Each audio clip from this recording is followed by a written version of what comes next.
They called the village Mtoni Kijani, where the river met the sea in a curve like a calabash bowl, and the mangroves stood on stilted legs as if listening to gossip. Amara, daughter of boat builder Jabari, walked barefoot along the sandbar at dawn, reading the water the way elders read proverbs. She carried a small gourd filled with chalky river clay and traced white sigils on the underside of her forearm, a fish eye for safety, a coiled rope for patience. Her braid hung long with copper beads that clicked softly in the salt breeze. The morning market stirred behind her, the thud of pestles, the metallic ring of a blacksmith's hammer, the warm laughter of aunties unfurling katangi cloths in bold indigo and marigold pattern. Across the lagoon, a white motor canoe nosed through the reed. Elara, a pale-skinned girl with a tangle of brown hair and a sunburned nose, stood at the bow, one hand shading her eyes, the other steady on a coil of rope. She had arrived the evening before with her aunt, Dr. Maeve, who came each year to run a pop-up clinic in partnership with the village midwife, Bibi Salama. Elara had grown up on ships and riverbanks, learning knots and currents the way other kids learned video games. She wore a faded blue rash guard, cargo shorts, and a charm her mother had given her years ago, a tiny silver fish hook on a thin leather cord. When the canoe beached, children clustered around in squeals of excitement, pointing at a solar fridge strapped between sacks of rice. Elara leaped out, her feet sinking into warm silt. She caught Amara watching her from the sandbar, expression unreadable. Amara had seen outsiders come and go, aid workers with clipboards, tourists with cameras, but there was something in Elara's stance, light and ready, that suggested listening instead of taking. By midday, drums stitched the village together with a steady heartbeat. The elders announced the Moonpath Festival for the next night, when the full moon would pour a silver road across the lagoon, and the Mask of Mtoni, a carved wood face inlaid with cowries, would be danced from shrine to beach. It was the village's memory and mirror, a promise to the river spirits. As the sun slid west, Amara slipped past the shrine to greet the mask the way she always did, palm to wood, whispering her hopes. When she stepped out again, Elara was there, measuring the wind with a wet finger, grinning like conspirators do. "Currents change with the moon," Elara said. Amara nodded, eyes on the river. "Yes, and people too." The morning of the festival, scent of frying tilapia drifted over courtyards where elders polished cowries and boys painted paddles a gleaming red. The mask of Mtoni rested in the shrine house under woven palms, watched by Bibi Salama and two drummers who dozed in the heat, sticks across their knees. Amara's father tested a new canoe hull by tapping it with a mallet. Each hollow note told him where the wood still held secrets. Elara moved between clinic tent and shore, unfolding tarps, organizing supplies, trading words in halting Swahili, and learning faster than her tongue could keep up. When the conch horn called noon, a shout cut through the regular music of life. The mask was gone. Gooseflesh rippled across the village like wind over millet. Bibi Salama swore she had only blinked. The drummers jolted awake, faces slack with shame. In the empty space where the mask should be, a single cowrie lay on the mat, its lip pointing east, toward the mangrove. Fear hunts swiftly for an outsider. Eyes slid to Elara before anyone spoke. She felt it like heat on the back of her neck. Dr. Maeve stepped forward, palms up, voice steady. "We've been at the clinic tent. Anyone can vouch." A few nodded. Still, a murmur rose. The mask's vanishing on festival day wasn't just theft. It was a broken conversation with the river. Amara, heart jabbing like a fish caught in a small net, looked at the sand outside the shrine. Prints like little hands, no larger than a child's, and others, a zigzag tail line. Her grandmother's stories whispered of Kamba, Bushbaby tricksters with eyes like lanterns, who borrowed shiny things and sometimes returned them, always in exchange for mischief. But stories don't stand up in court. Elara swallowed. She knew the calculus of blame, how quickly it categories a face. "Let me help you look," she said to Amara. It came out too earnest, an outsider volunteering to fix what she didn't break. "Tonight," the chief declared, "the festival continues. We will dance for a pathway, mask or no mask, and we will watch." The last words hung heavy, meaning Elara as much as the shadows. Under a hanging acacia, Amara caught Elara's eye. "If you truly listen to water," Amara said, "meet me at the wrestling ring before dusk." Elara blinked. "Wrestling? We settle misunderstandings with dust and breath," Amara replied. "Not knives. You and me." Pride and curiosity braided inside Elara like twin ropes. "All right," she said, lifting her chin. "We'll do it fair." The wrestling ring was a circle of tamped earth outlined with millet stalks. Spectators gathered on woven mats, bet with beans, laughed with their whole bodies. This was not a brawl, but a dance of balance. A village sport where victory came from topple, not blood. The referee, an elder with forearms like tree roots, dusted his palms and called the first bout. Drums paced the air. The rhythm stepped into Amara's feet.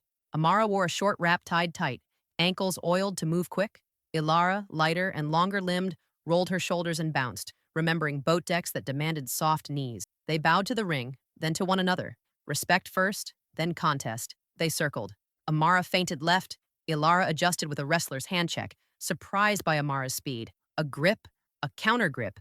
Amara dropped her center and caught Elara's thigh. But Elara twisted, using a judo foot sweep she'd learned from a fishery worker back in Maputo. Amara stumbled but held. Laughter and applause popped like palm wine corks. Second exchange. Amara feigned a reach, then pivoted to hook Elara's ankle. Elara flowed into a hip turn, momentum carrying Amara over in a gentle arc. Time slowed. Amara's shoulder kissed the dirt, a precise, clean throw you could write a proverb about. The crowd whooped. The referee slapped the ground. Elara. Amara sprang up, pride tight in her throat. They faced again. The third exchange sharpened. Amara's braid flashed. Elara's breath fogged in the late afternoon heat. Amara caught a sleeve, anchored, and nearly took Elara down with a knee tap. Elara countered, stepping deep, hip low, another controlled throw. Amara hit the ground, this time with a grunt she couldn't swallow.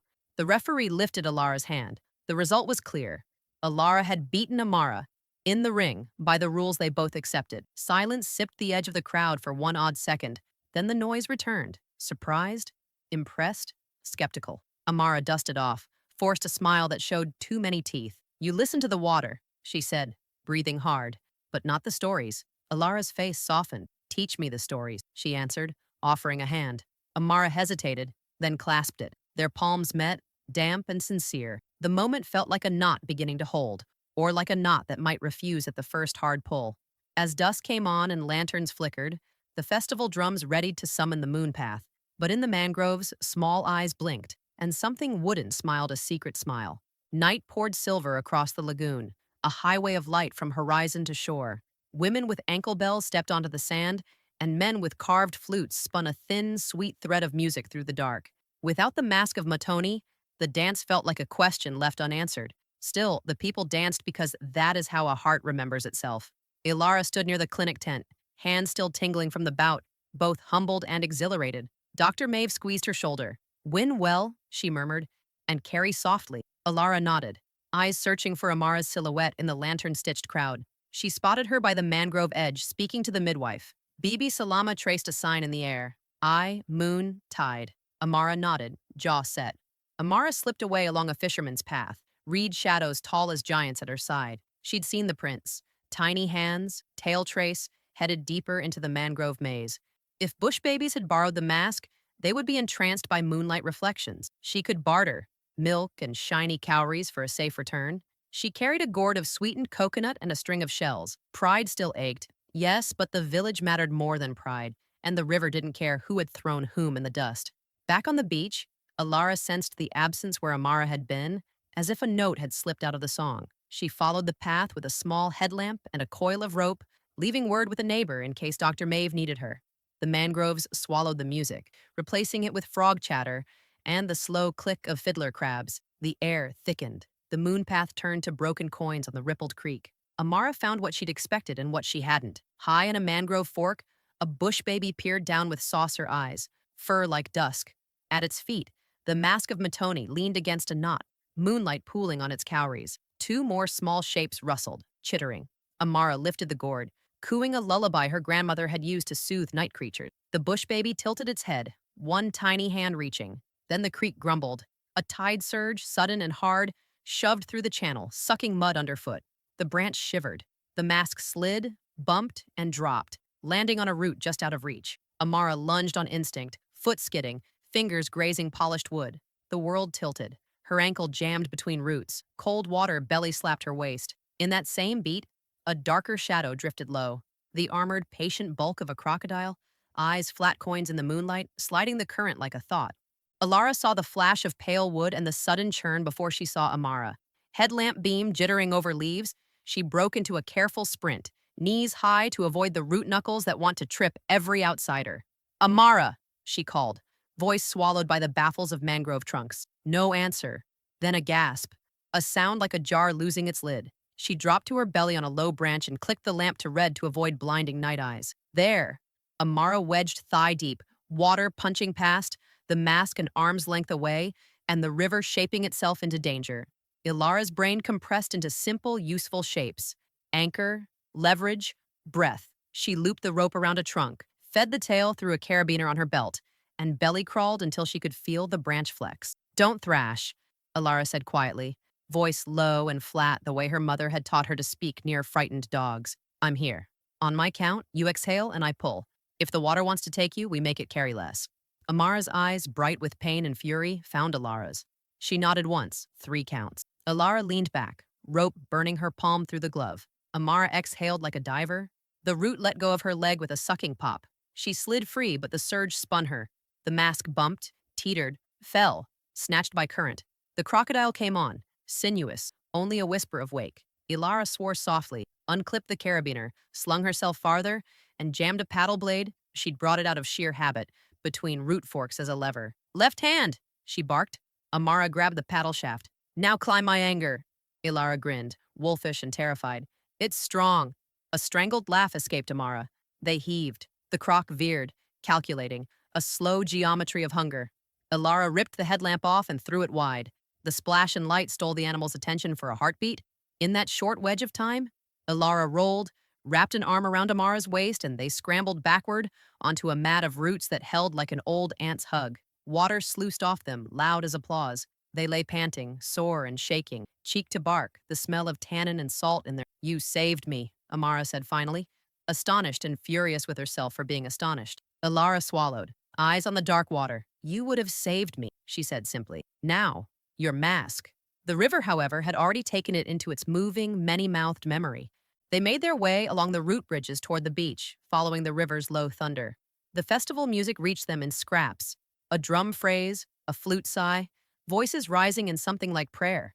Amara limped, testing her ankle, pain flaring bright, then settling. Elara kept a palm hovering near her elbow, not clutching, just there. The moon path glimmered ahead where the creek opened to lagoon, and on that quicksilver carpet floated a small procession, the Fisher children's canoes, lanterns bobbing like tame stars. Look, Elara whispered. Between 2 canoes drifted a pale shape. As they approached, the water curled it gently toward shore, the mask of Mtoni, caught in a cradle of seagrass, unharmed. The children cheered, paddles slapping softly in celebration. An egret stepped aside primly as if it had arranged the whole miracle. Amara waited to lift the mask, cradling it as one cradles a sleeping child. Relief moved through her body like warm tea. On the sand, elders and drummers gathered, faces wide with wonder. Bibi Salama's eyes shone. The chief laid a hand on Amara's shoulder. Then, after a heartbeat, on Elara's. The river remembers who holds and who lets go, he said. No one spoke of blame. The story had turned. Amara turned to Elara, throat tight. Thank you, she said, the words simple and large. She paused. Pride is a doorway you must sometimes step sideways through. I judged you before listening. Elara shook her head. I'm still learning the room I've stepped into. A smile, small and real. Will you teach me the stories? Amara's answering smile came like dawn from behind a hill. Tomorrow, she said. But tonight we dance. Lanterns swung. Ankle bells trembled. The mask's cowries caught moonlight and gave it back in small breaths. The village formed a circle around the 2 girls, not as rivals, but as twin threads in a new cloth. The drummer's hands blurred. The flutes braided the dark. Amara lifted the mask high, and Elara, fingers deft from rope work, tied a new cord through its back, stronger, kinder to the wood. As the dance began, stories rearranged themselves in the villagers' eyes. Not the old tale where an outsider steals or a local hoards, but a fresh one. 2 girls who wrestled their stubbornness, and then the river, and won both by listening. The moon laid a bright road over the lagoon, and for once, every step fell exactly where it needed to. Morning light poured gold over Mtoni Kijani, but the lagoon still held the silver ghost of last night's moonpath.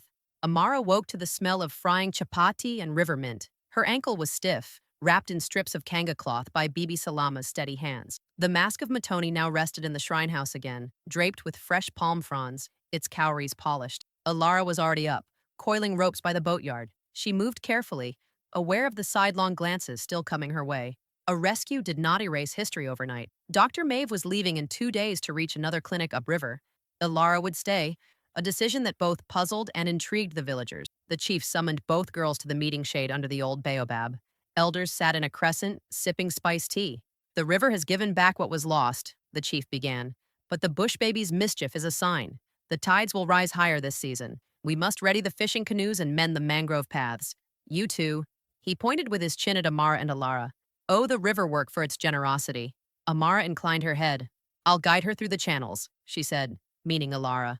The chief's brows rose, but he nodded. Later, as they walked the mangrove edge with baskets of palm fiber and tar for patching canoe seams, Elara asked, "Is this debt-paying or training?" "Both," Amara answered. "In our stories, when the river saves you, you return the favor before it comes asking again." She pointed to a cluster of stilt roots with fresh chew mark. "See that? The tide rats are back. They'll chew through a canoe in a week if we don't bind it with fiber and resin." They worked side by side in the humid morning. Alara's knot skills impressed Amara. Amara's quick eye for weak wood impressed Elara. At one point, a splash nearby made them both freeze, remembering the crocodile. But it was only a fish breaking the surface, scales flashing like coin. By noon, their baskets were empty and their hands sticky with resin. On the walk back, Amara recited a short proverb. "The rope that ties one canoe to shore can tie another to safety." Elara grinned. "You're teaching me stories already." "That one was free," Amara said. "The rest you'll work for." The next day, a stranger arrived by dhow. Khalid, a tall trader in a crimson turban, his boat heavy with woven mats, salt, and jars of honey. His smile was quick, but his eyes moved like someone counting coins that weren't yet in his purse. He greeted the chief and spread a mat in the shade to display goods. Children clustered, eyeing glass beads and tin whistles. Amara spotted something else, a small carved figurine of a crocodile, its eyes inlaid with green glass. A chill brushed her. Khalid noticed her gaze. "A charm," he said, "to ward off the river's teeth. Found it in a net far upstream." He named a price in goat meat and dried fish. Elara leaned to Amara. "Do you believe in charms like that?" Amara kept her voice low. "I believe in what the river carries to you, and what it takes away." That afternoon, rumors spread. Khalid had been seen near the mangroves at dawn, before the market. Some claimed he was looking for driftwood. Others said he had been speaking softly to the Bushbaby. Elara's curiosity prickled. They decided to watch him the next morning. When they told Bibi Salama, she nodded grimly. Khalid's dows come when the river swells. He deals in what should not be bought. That night, under a sky fat with stars, Elara asked, what if the mask had floated to him instead of the children? Amara stared into the darkness. Then the river's story about us would have ended differently. At first light, they trailed Khalid's dhow through the mangroves, keeping to side paths. He pulled his vessel with the ease of someone who knew these waters better than he admitted. Twice he stopped to scoop something from the water. Once a tangle of fishing net, once a shard of carved wood. Elara sketched his route in the sand with a stick as they went, marking inlets and deeper pools. If he's looking for something, she said, it's not random flotsam. They followed him to a hidden cove where mangrove roots formed a natural corral. Inside, tied to a root, bobbed a bundle wrapped in palm leaf. Khalid glanced around before unwrapping it. Inside was a small wooden mask, not the mask of Mtoni, but clearly of the same style. Cowries, river clay paint, faintly glowing in the morning light. Amara's breath caught. That's from the river shrine upstream, she whispered. It went missing 2 seasons ago. Before they could decide what to do, Khalid rewrapped the mask and pushed off. Elara's eyes met Amara's. We need to tell the chief. Amara shook her head. Not yet. If we accuse without proof, he'll vanish downriver before sunset. We follow, and we learn his whole path. Following Khalid meant patience. The trader moved between villages, selling goods, never lingering more than a few hours. Amara and Elara took turns shadowing him from land and water. One afternoon, they hid in the reeds as Khalid spoke with a fisherman in low tones. Amara signaled Elara to stay still. The fisherman glanced their way, but saw nothing. After Khalid left, the man paddled over to them. You two are as quiet as moonlight, he said. What's your business with that one? Amara told him they were tracking goods stolen from shrines. The fisherman's face hardened. He trades in sacred things, yes. Last year, a carved drum vanished from here and turned up in a city market. He advised them to watch Khalid at night, when he loaded goods onto the dhow for his longer trips. By day, he sells. By night, he takes. That night, they camped near the cove, learning the art of being still, breathing with the tide, letting insects land without swatting, listening to mangroves creak like old bones. Elara's muscles cramped, but she didn't complain. Amara noticed. Respect grew quietly between them, like roots in dark water. Under a thin moon, Khalid pulled into the cove. From the reeds, Amara and Elara watched him untie the palm-wrapped mask and place it in a waterproof chest already holding several other carved objects. He worked quickly, glancing at the sky as if racing an invisible clock. Elara touched Amara's arm. If we take the chest now? Amara shook her head. Too risky. We need the chief to see. They followed at a distance as Khalid guided the dhow toward the open lagoon. But a sudden wind kicked up, scattering moonlight and broken shards across the water. The dhow tilted, and Khalid struggled with the sail. Something slid from the deck, one of the smaller carvings, plopping into the water. Elara's instincts took over. She dove, cold shock gripping her chest, and surfaced with the carving in hand. A wooden fish, paint faded, clearly ceremonial. She shoved it into Amara's basket before Khalid could spot them. When they reached shore, both girls were shaking, Elara from cold, Amara from the sharp edge of the risk they'd just taken. Tomorrow, Amara said, we bring this to the chief, and we tell the whole story. By midday, the village gathered under the baobab. The wooden fish lay in the chief's hands. Elders examined it, murmuring. One confirmed it came from a shrine far upriver. Khalid was summoned. He stood in the circle, chin high, claiming he was rescuing sacred objects from being lost to the tide. But when pressed on where he sold them, his answers slipped like eels. Amara spoke, steady and clear, telling how they had followed him and seen the upstream mask. Elara confirmed, adding how Khalid had moved goods by night. Murmurs grew into shouts. The chief raised a hand. The river brings us gifts and warnings. Khalid has taken both for himself. He will leave Mtoni Kijani before the sun sets and will not trade here again. Bibi Salama stepped forward with the mask of Mtoni, holding it high. Let this be the last time the river's face leaves its home. Elara felt Amara's shoulder brush hers. Neither spoke, but the knot between them felt stronger than before. The days after Khalid's departure felt lighter, yet the chief's warning lingered. The tides were rising higher than usual this season. Boats needed repairs, fishing schedules shifted, and mangrove paths were reinforced with new plank bridges. Amara invited Elara to join her father in the boatyard. Jabari, a tall man with river-calloused hands, eyed Elara with curiosity but said nothing at first. He taught by doing, showing how to bend planks with steam from boiling pots, how to seal seams with resin and palm fiber. Elara listened, absorbing the rhythm of the work, hands quick and willing. At midday, Jabari handed her a gourd of sweet ginger water.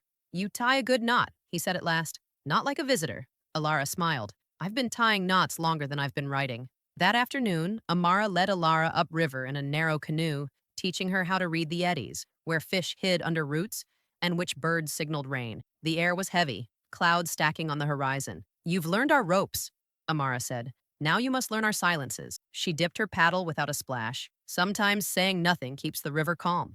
Elara nodded, feeling the weight of those words. 3 nights later, rain began, not in the gentle, predictable way of the season, but in sheets that blurred the horizon. The lagoon swelled, and the mangrove roots vanished beneath brown, restless water. Drums beat through the night to warn fishermen still out. At dawn, Bibi Salama came to the boatyard, skirts soaked, face tight.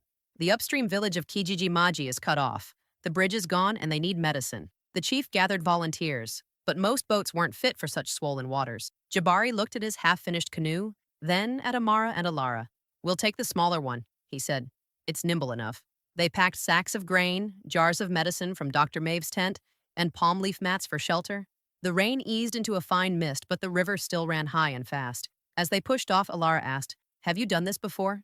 Amara grinned, though her eyes were serious. Only every flood season since I could paddle. Stay low and trust the bow. The current seized the canoe like a child snatching a toy, spinning them before Jabari's paddle steadied it. They hugged the mangrove line, where roots broke the worst of the force. Every so often, debris surged past. A palm trunk, a fishing net, even a chicken clinging to a mat of reeds. Elara kept her strokes even, though her shoulders burned. Amara called warnings. Root ahead. Lean right. Their voices were swallowed by the river's constant roar. Halfway upriver, they found a fisherman stranded on a half-submerged platform. His boat was gone.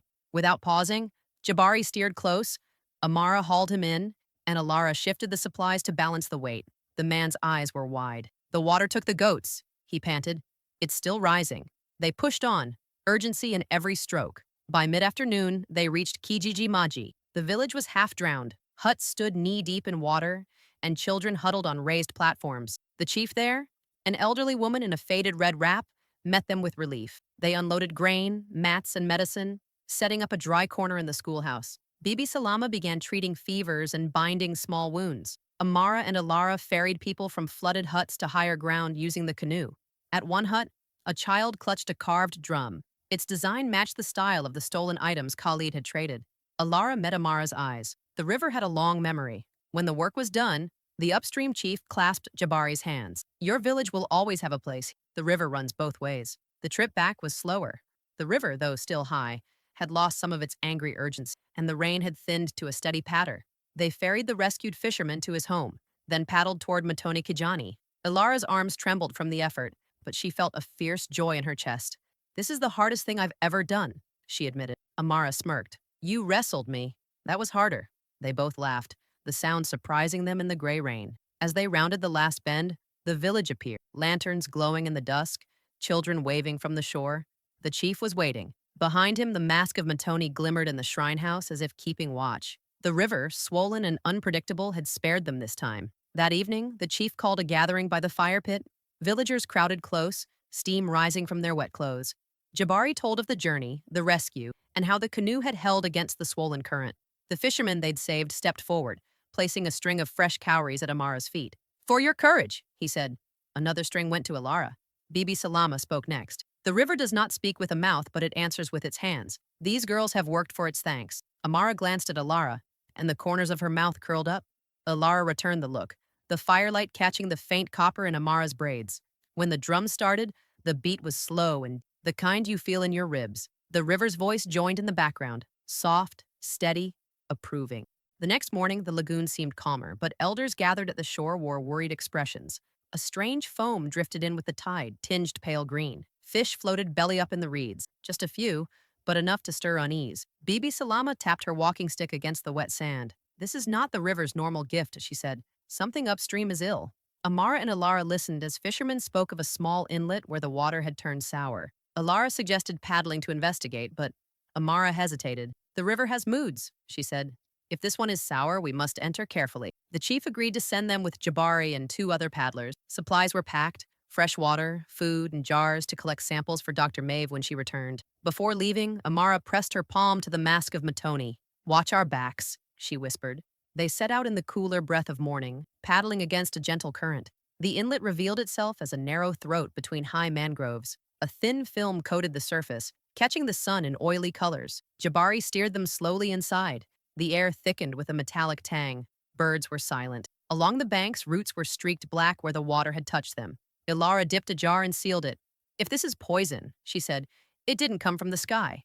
Amara scanned the banks, eyes narrowing. Look, a rusted drum lay half submerged, its lid warped. Another was wedged farther back in the roots. The markings were faint but foreign. Someone's dumping here, Jabari said grimly. And they're hiding it in the flood season. They marked the inlet on a small map, then followed a faint channel branching deeper inland. The smell grew sharper. Soon they heard the low clank of metal against wood. Peering through the mangroves, they saw a small motorboat tied to a crude dock. Two men unloaded more rusted drums, rolling them into the water. Elara's jaw clenched. We need to stop them now. Jabari shook his head.